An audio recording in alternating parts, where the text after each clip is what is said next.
Pendidikan yang berpihak dan memerdekakan peserta didik dalam pendidikan abad ke-21. Ki Hajar Dewantara sebagai tokoh pendidikan Indonesia mendukung pendidikan yang relevan dengan kondisi kehidupan masyarakat dan budaya setempat. Akan tetapi, pendidikan yang relevan dengan kondisi kehidupan masyarakat memiliki berbagai tantangan.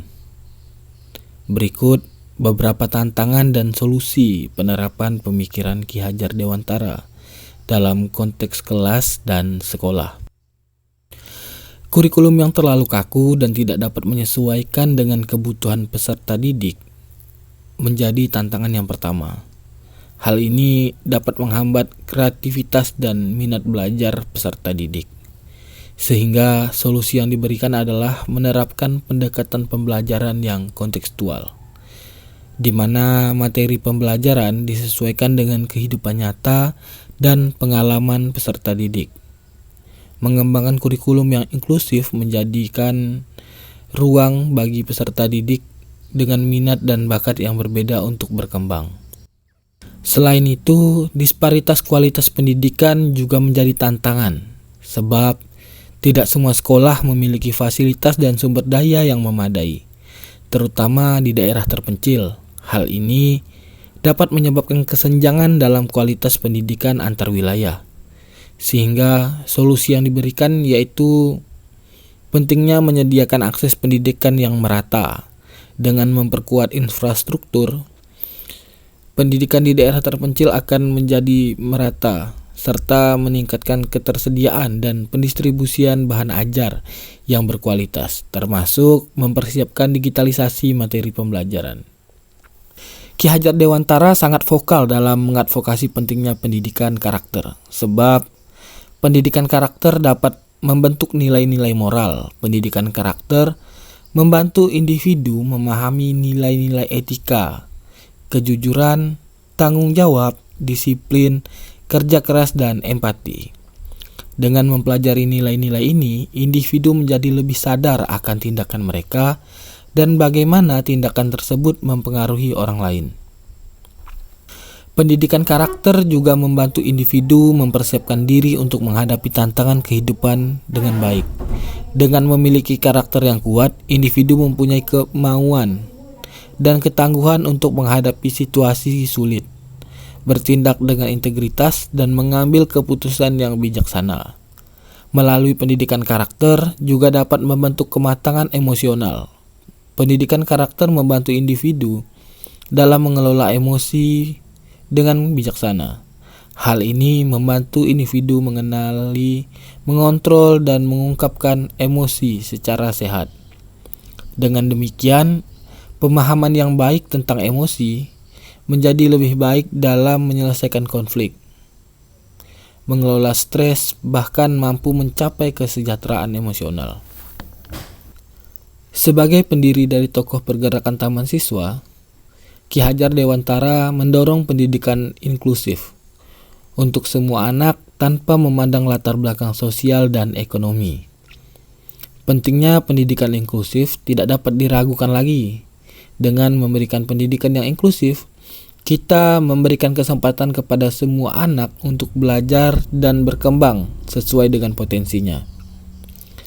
Tidak hanya itu, pendidikan inklusif juga mendorong toleransi, pemahaman, dan perspektif yang inklusif dalam masyarakat. Pemerintah dan lembaga pendidikan perlu bekerja sama untuk memastikan bahwa pendidikan inklusif benar-benar terwujud.